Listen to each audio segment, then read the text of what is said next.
Introduction to the third or prophetic division of the Apocalypse. 7 church messages. The letters to the churches constitute the second division of the Apocalypse, the things that are. The church on the earth existed in John's day and continues till now. That is the simple explanation of what the seer beheld in symbol, chapter 1, verse 20.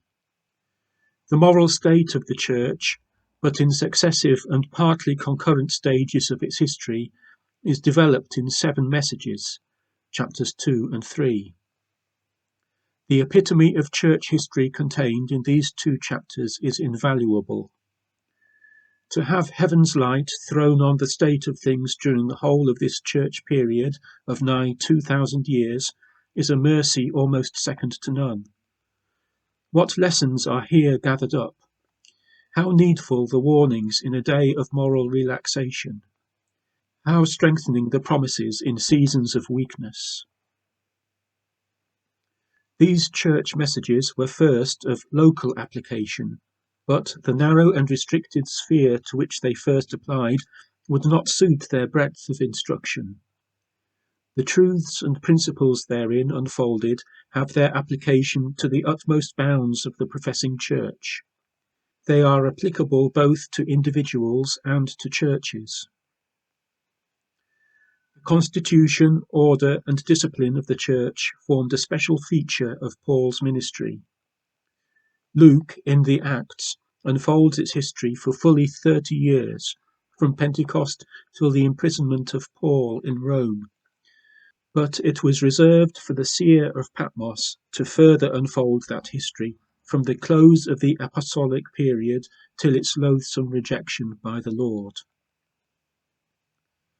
The futurist and historical application. The prophetic part of the book commences with chapter 4 and closes with chapter 22 verse 5 and forms the third division, the things that are about to be after these. Prophetic action, however, does not begin till chapter 6, the heavenly scenes recorded in chapters 4 and 5 being clearly introductory to the first series of judgments detailed in chapter 6. There has been all along a conflict between good and evil, between light and darkness, and these respective principles have been governed by equally opposing powers, the Spirit of God and Satan. Hence we can easily understand a partial fulfillment in present and past ages. But while frankly allowing this, as also a past and present resemblance to many events in the prophetic part of the Apocalypse, yet we insist on their full, exhaustive, and complete fulfillment in the coming crisis of at least 7 years. The futurist application is undoubtedly the right one. The historical application is always more or less conjectural, and one in which scarcely 2 of its exponents are agreed. Its principle of interpretation is untenable. History is made the interpreter of prophecy. This or that event is supposed to be indicated under seal, trumpet, or vial. We have 2 serious objections to the presentist view of the prophecies contained in this book. First, by far the larger number of God's people are poor and illiterate, and would be practically debarred from understanding them if a knowledge of history is essential thereto. Second, prophecy according to this system is robbed of its present moral value, for how can that act on the soul which cannot be understood till after its fulfillment?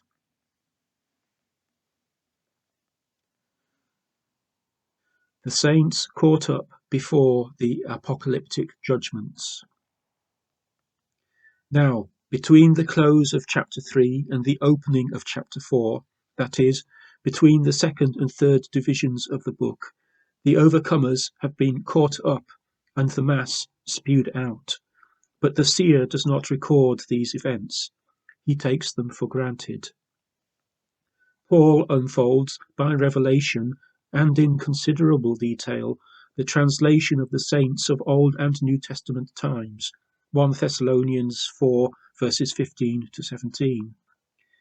We state 3 incontrovertible proofs that the Lord's dead and living saints are caught up before the opening of the prophetic section of the Apocalypse, chapter 4. 1.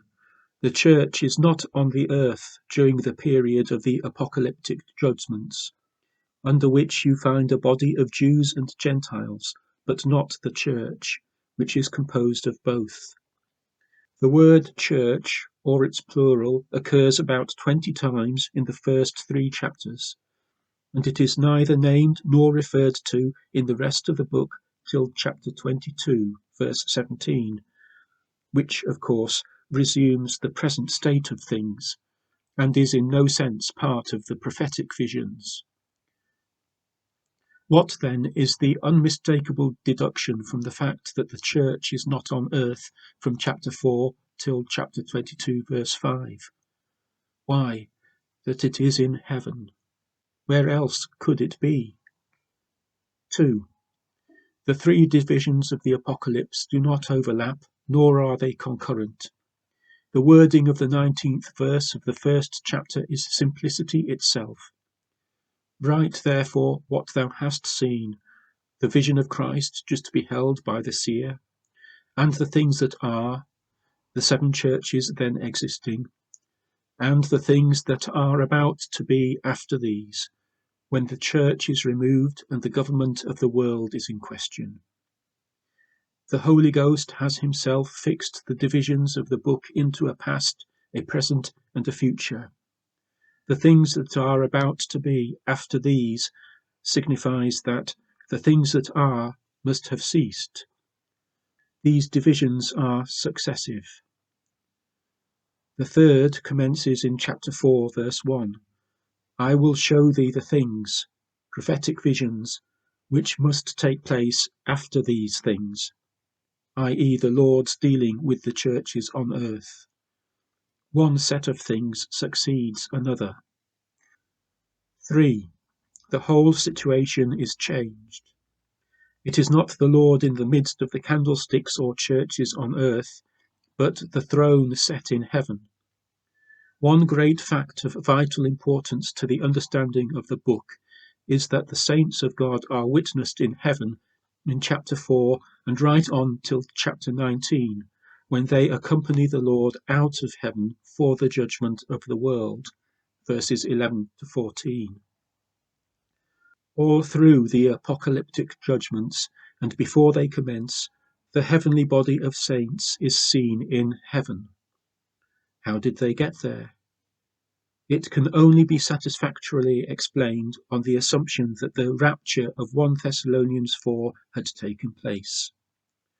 That event would necessarily close the Lord's dealings with the church, bring to an end the things that are, and pave the way for the new and prophetic state of which the throne set in heaven is the fitting symbol.